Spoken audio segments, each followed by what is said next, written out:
Let me start by saying that I am not an expert on the training of Imams. To tell the truth, I'm not even an expert on Islam. I wrote about Islam, but who did not write about Islam in the last 15, 20 years.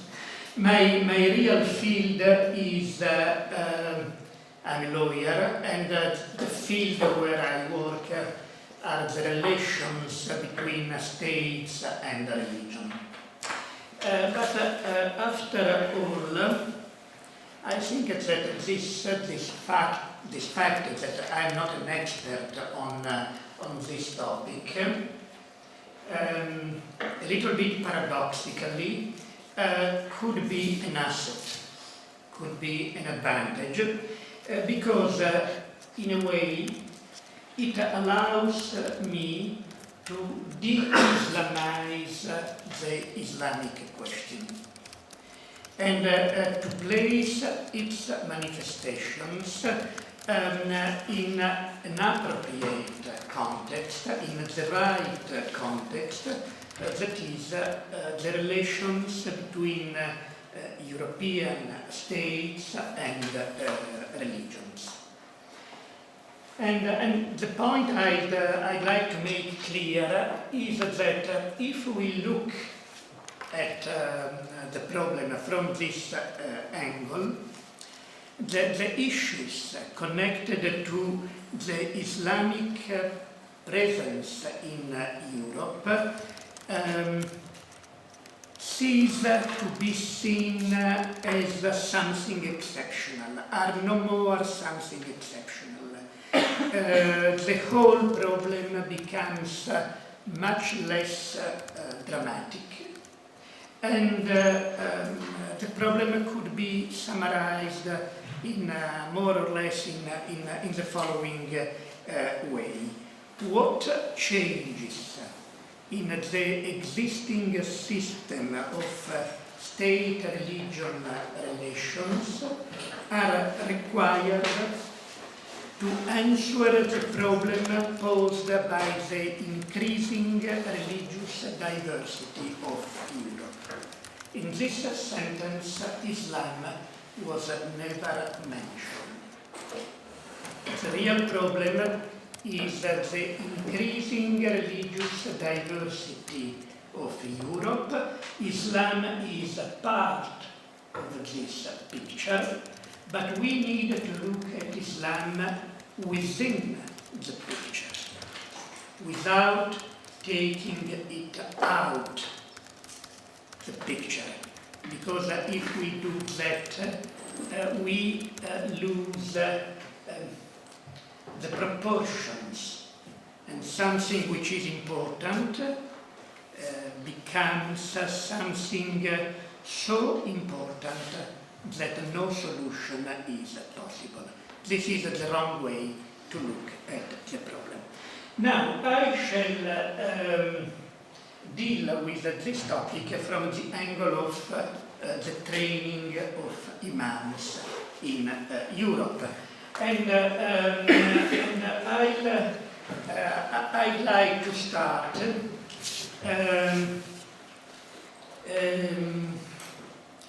let me indicating what are the main questions. They are four. First, we are supposed to live in secular states, Europe. Now, is a secular state entitled to train imams? More generally, is a secular state entitled to train religious personnel? Or is this something falling outside the state competence? Second, if we accept that the secular state train imams, what kind of training should be provided? What should we teach imams exactly? And third, which state institutions, public institutions, should be involved in this? The primary responsibility for training imams. Who should take it? And finally, this training the state should provide is something left to the good will of imams who could say, no thank you, I am trained enough, I don't need your training?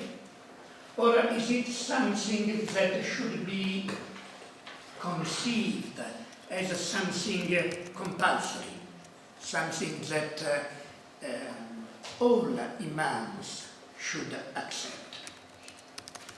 These are the questions I want to raise, and I'd like to discuss these questions with you. But before trying to answer these questions, let me explain briefly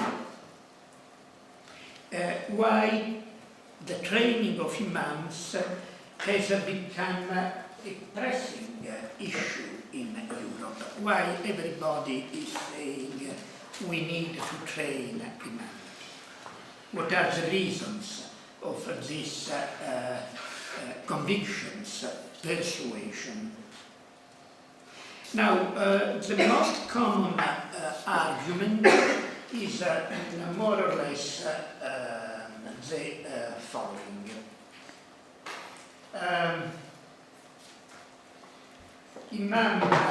Imams, most of the European imams come from abroad,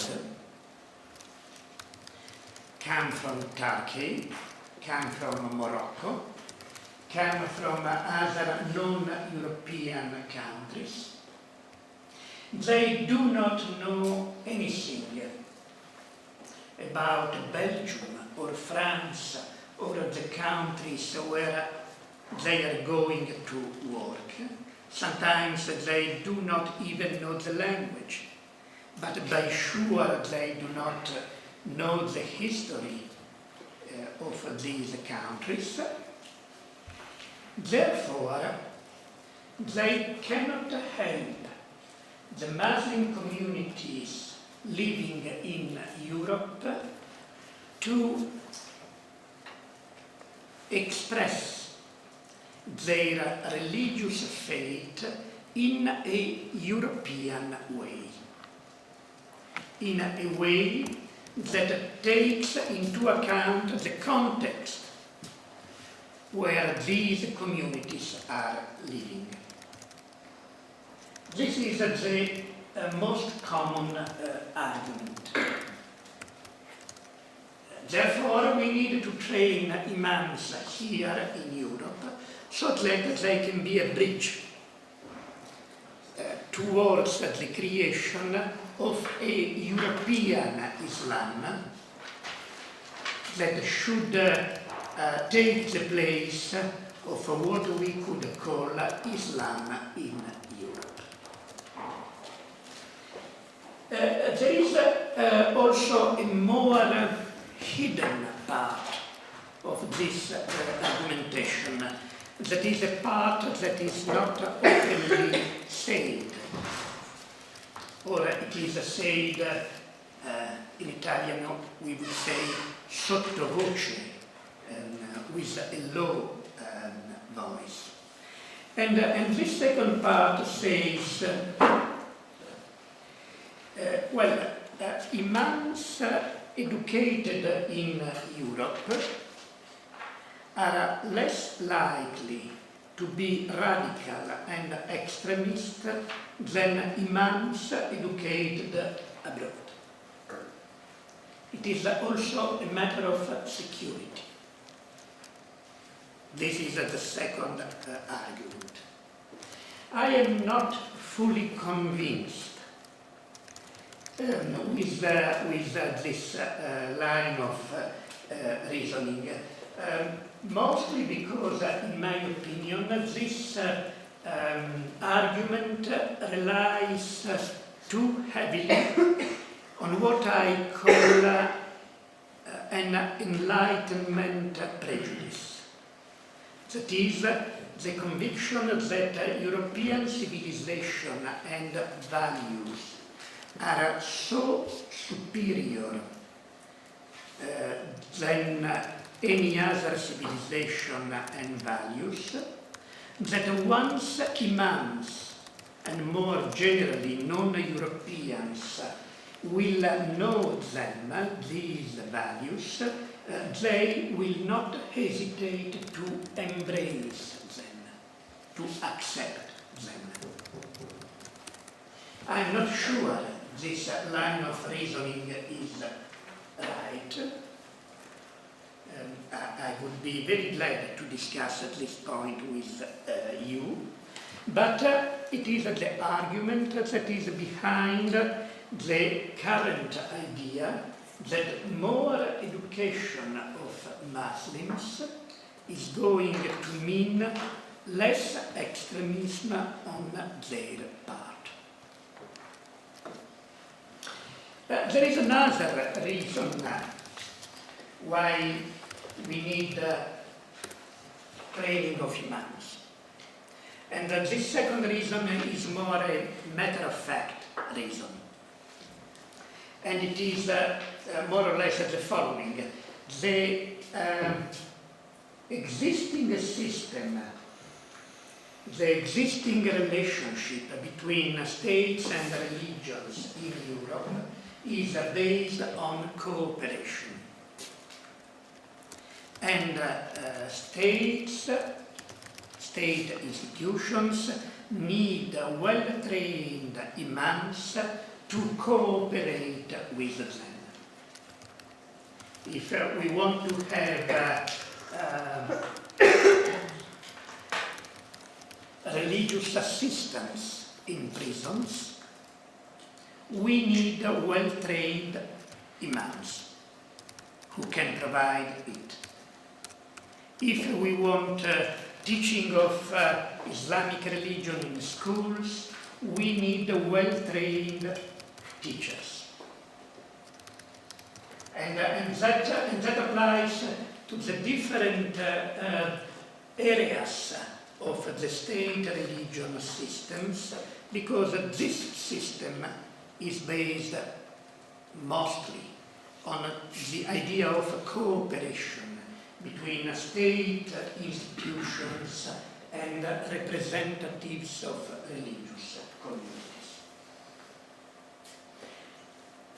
Now, the following point is,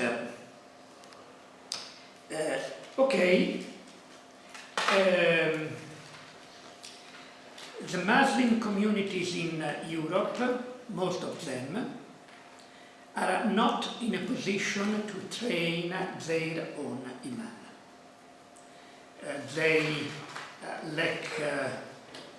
They do not have money enough.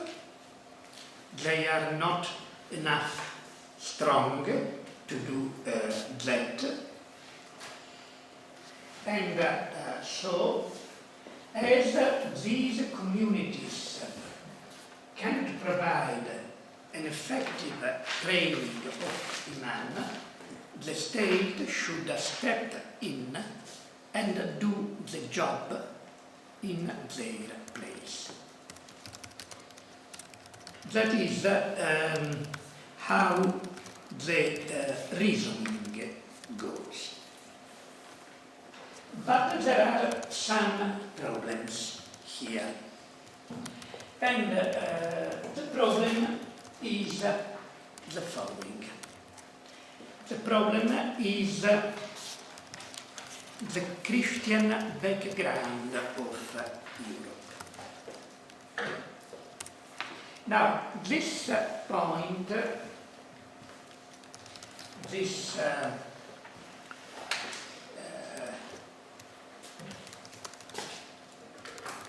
statement may sound a little bit surprising to those who think of Europe as the most secular part of the world. And they are right if we look at the empty churches, if we look at the diminishing number of people attending, I don't know, the weekly mass or religious ceremonies, etc., etc. But they are wrong if they think that these recent phenomena can erase centuries of Christian influence on the cultural and political categories on which the European society is founded. The point I'm trying to make, if we go beyond a thin layer of secularization, we still find beneath it the persistence of the theological categories that are mostly Christian categories that are still influencing our way of living and our way of thinking. Now, one of these categories, one of these principles, is the Christian idea of the distinction between spiritual and temporal, between God and Caesars, between politics and religion, and the consequent idea, the idea deriving from this distinction, of the autonomy of religious organizations from the control of the state. As a consequence, preparing the ministers of religion is the duty of the churches and of the religious communities, and the state should refrain from any action in this area. This is more or less the idea. In their own order, religious organizations are autonomous. We are speaking of priests, pastors, rabbis, imams, that is, religious personnel. We are not speaking of judges, soldiers, people who work in the state organization, who should train the religious personnel. They should be trained by the religious communities, by the religious organization. More precisely, the state can support the training of religious personnel, and it does so, but without controlling this training. Closer picture of how religious personnel is trained in Europe, generally. There are two main channels of formation of the religious personnel. One are church seminars and colleges. They provide the basic education for the religious personnel. And then we have the theology faculties that provide higher education for a part of the religious personnel, not all of them. States normally abstain from regulating and supporting seminars.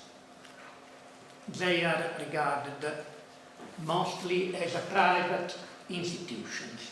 There are exceptions.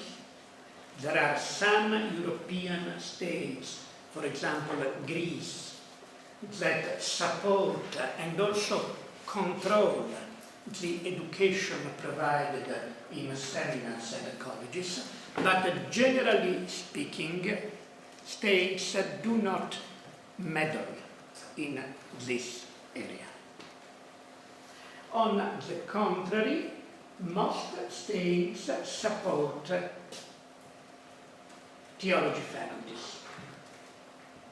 In some cases, Germany for example, theological faculties are part of the state universities, which means that the salaries of the theology professors are paid by the state. In other countries, like mine, Italy, we do not have theology faculties in state universities. Theology faculties are private institutions. However, the titles delivered by the theology faculties are recognized by the state. And for example, a person who gets a degree from a theological faculty can go and teach religion in the state schools. However,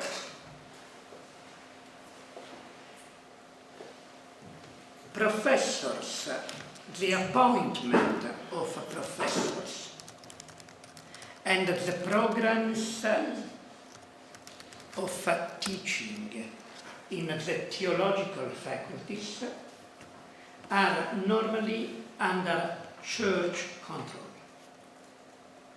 That is, the state cannot appoint a teacher in a faculty of theology against the will of the Catholic bishop or against the will of the Protestant bishop. The university cannot dismiss, fire a professor. The university cannot decide alone what theology, what type of theology should be taught in that university. That is the system of training religious personnel in Europe. This is just an outline. But this system is based on two presuppositions. The first presupposition is that there is some kind of trust on the part of the state regarding religious organizations. The state does not interfere with the education provided by seminars because more or less the state trusts what happens in the seminars. Trust that the education given in the seminar is more or less in line with the state interest. And second presupposition, churches are prepared to provide a theological teaching of university standard. acceptable according to the standard normally applied in universities. Those theology professors who are appointed by the bishop or with the authorization of the bishop are good professors, are trained professors, able to deliver a teaching which is in line with the other teaching offered in a state university. Now, these two presuppositions are not there when we speak of Islam. States do not trust enough Islamic communities to give them the freedom to prepare their own leaders. States are afraid of what could happen in Islamic schools once they are recognized by the state. And we do not have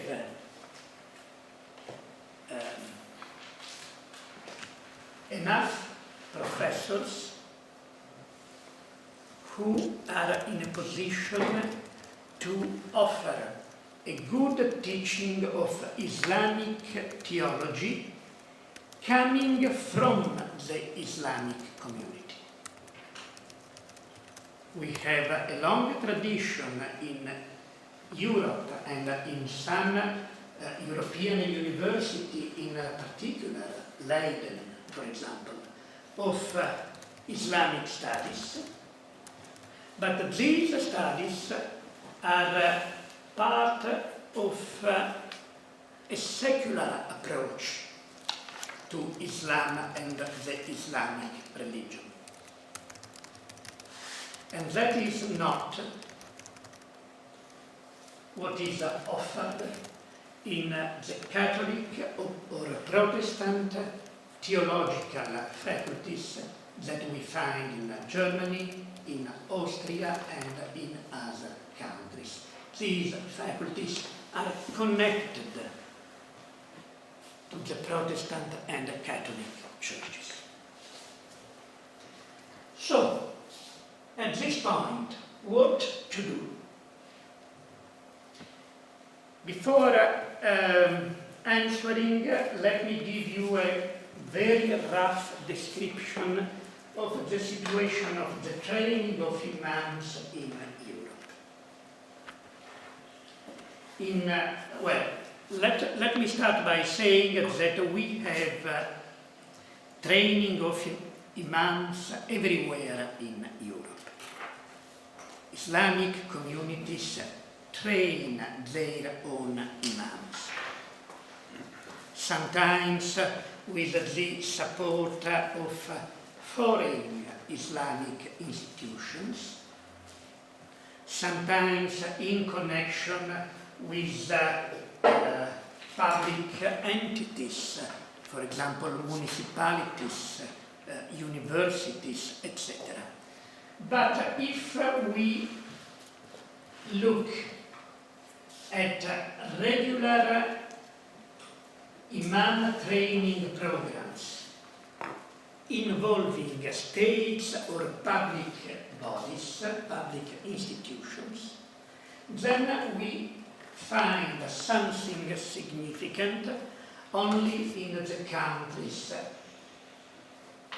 in the red countries.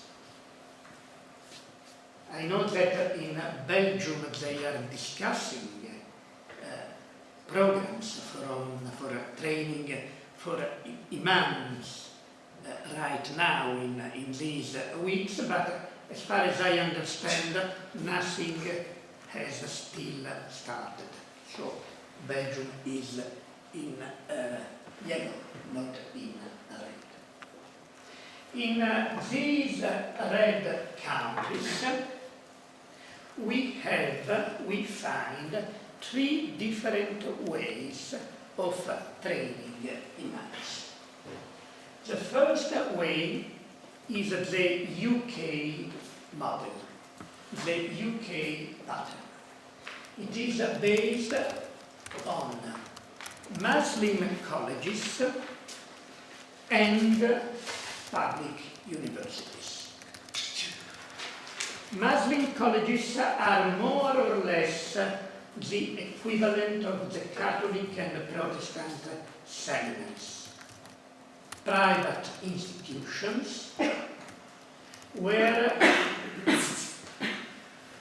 education in Islamic theology, Islamic philosophy, Islamic law is provided to people who want to become a religious minister in the Islamic communities. For example, we have a college in London which is called the Muslim College,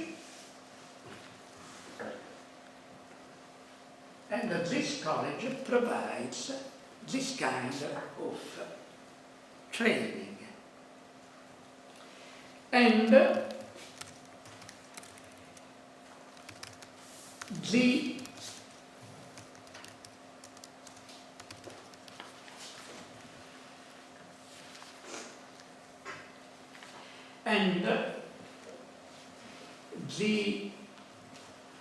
Muslim College of London is accredited by the Middlesex University, and the courses that are given at the Muslim College are recognized by the Middlesex University.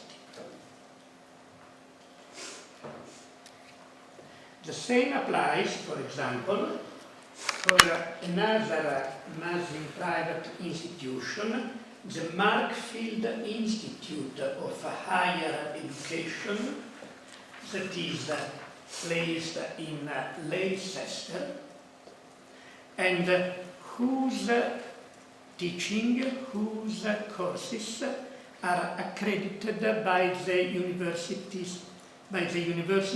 of Gloucestershire. So the idea is a private component, these Muslim colleges, and a cooperation with some public institutions, universities, that recognize, validate the courses given at the Islamic colleges. It is a good system, provided we meet two conditions. First, we need an Islamic community strong enough to create its own colleges. Good quality, good standard colleges. Second, we need universities, public universities, that are familiar with religious studies, so that they can understand and evaluate the religious education that is provided by the Islamic colleges, and can say, okay, this education is good enough for us, and we can recognize, give value to the education you are offering. That is the first pattern. Then we have a second model,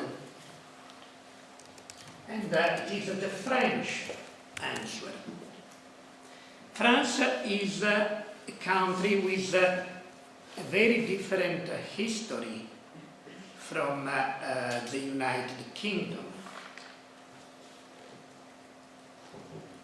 While we have divinities schools in the UK universities. We do not have theology faculties in the French university, with the exception of Strasbourg, but that is for historical reasons. And so, in France, a different way has been followed. French universities started in 2010 to deliver university degrees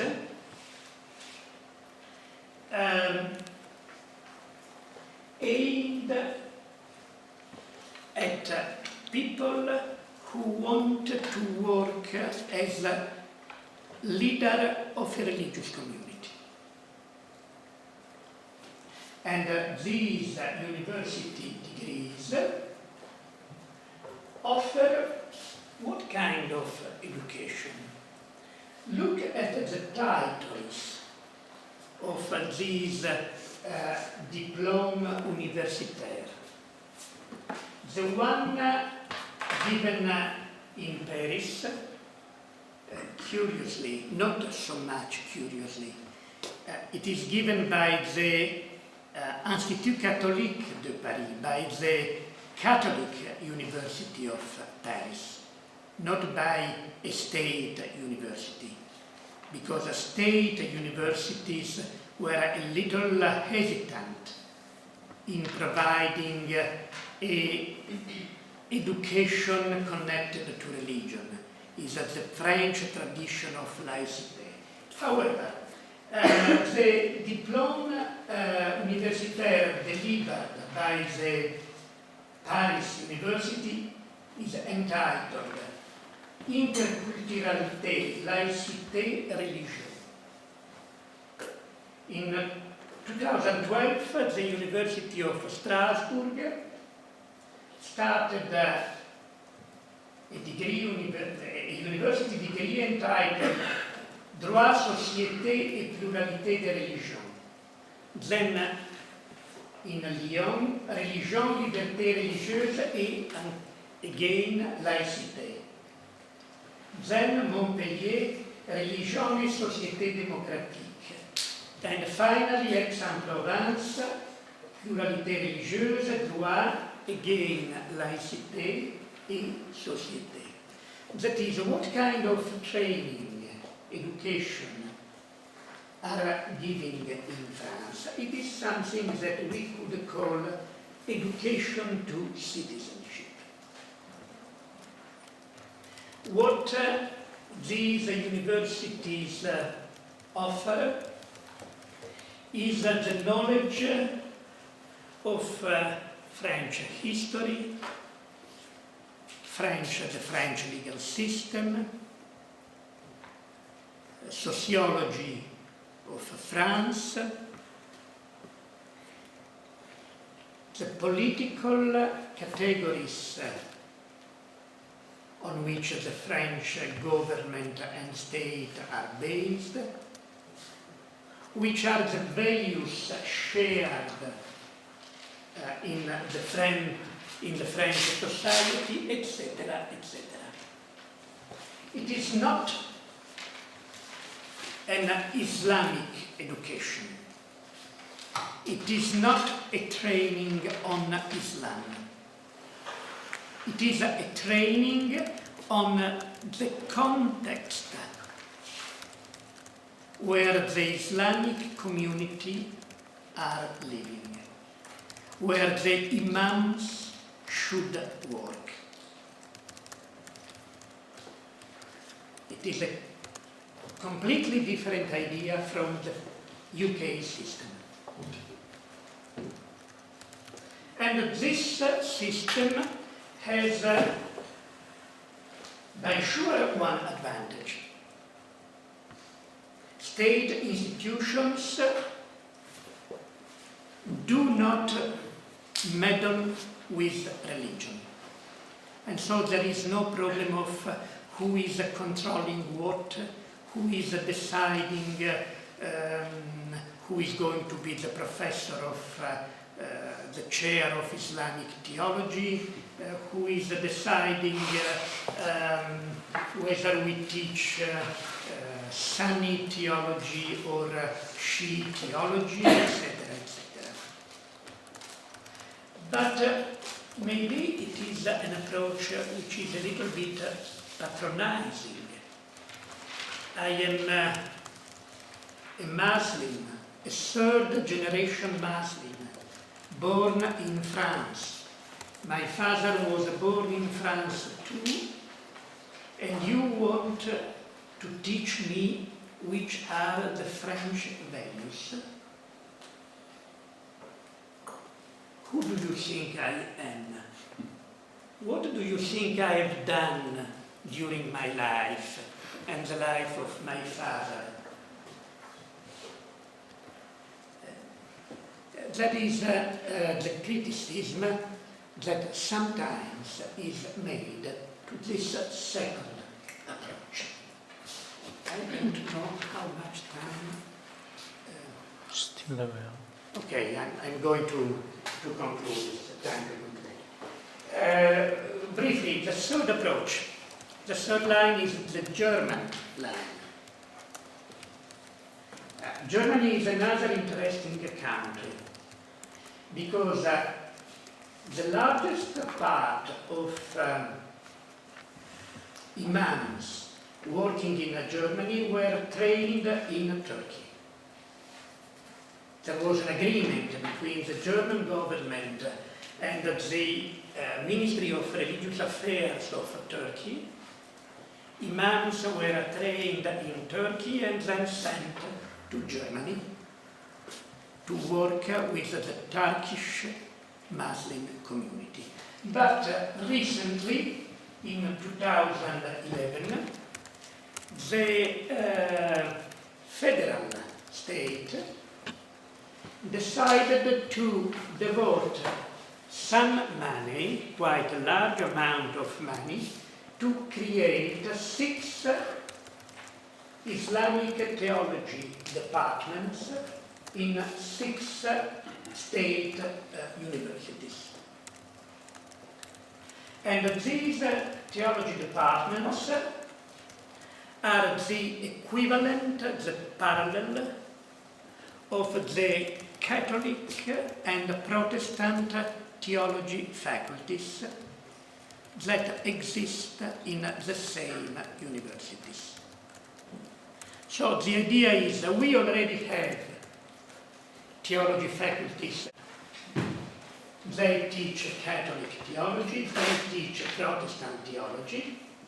Well, let us start theology faculties that teach Islamic theology.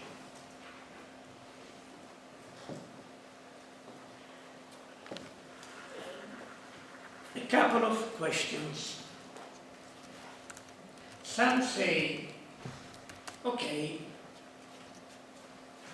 but one thing is when we have a state-financed theology faculty,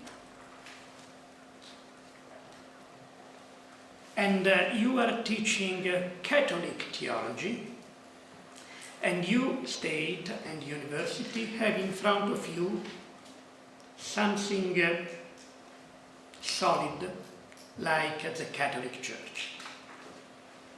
A different thing is when you start an Islamic theology faculty and you state that starts this faculty have in front of you weak Islamic communities that cannot control the Islamic teaching given in that state theology faculty in the same way the bishop, the Catholic bishop, controls the teaching given in the Catholic theology faculty. Aren't we giving a free hand to the state? Aren't we giving too much room to the state to create its own Islamic theology, to decide what kind of Islamic theology is taught? It's not a way for the state to domesticate Islam, to favor a so-called moderate Islam, an Islam ready to accept the values of the European culture, putting aside other orientations that are a legitimate part of Islam. Now, conclusion, what can we do? I think that, as I have already said, religious diversity, not Islam, is the real problem. And I think that we should try to think of the issue in terms of training of non-European religious personnel working in Europe. For example, we have an increasing decline in the number of the Catholic priests. And so, Catholic priests are imported from Africa and Asia. We have parish priests who come from Vietnam or who come from Zimbabwe. Do you think they know the European history, culture, values better than the Imams coming from Turkey, coming from Morocco? No, they are exactly in the same situation. So the real problem, in my opinion, no, it is too much to say they are exactly in the same situation. Not exactly in the same situation, because the Catholic Church is a stronger institution, centralized institution, and normally the Vietnamese priest, before arriving here, receives some training from the Catholic Church. But apart from this, they are in the same situation. So my idea would be universities offering a teaching of elements of European history and culture, not only to imams, but to religious personnel of different faiths coming from non-European countries, so that they can understand something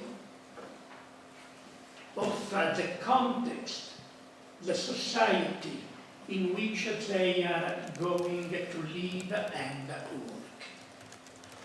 Then, this is something to be discussed. One could say, when a priest or an imam or a pastor from Senegal or from Nepal applies for a visa to come to Europe and work as a religious minister, then we should ask him, are you ready to follow these university courses teaching on European history and culture? Or when a minister applies to become a chaplain in the army or in other public institutions, the attendance of such courses could be a preferential element or not, depends. But what I would like to stress is not a problem of imams only. It's a problem of religious diversity. This is the point. And we make a mistake when we take the question of imams out from this broader context. That would be my idea, the idea that I would like to discuss with you. And this idea should be complemented with the other thing, that is where it is possible, the teaching and study of Islamic theology should be placed on equal footing with the studying and teaching of theology of other religions. That is all I had to say.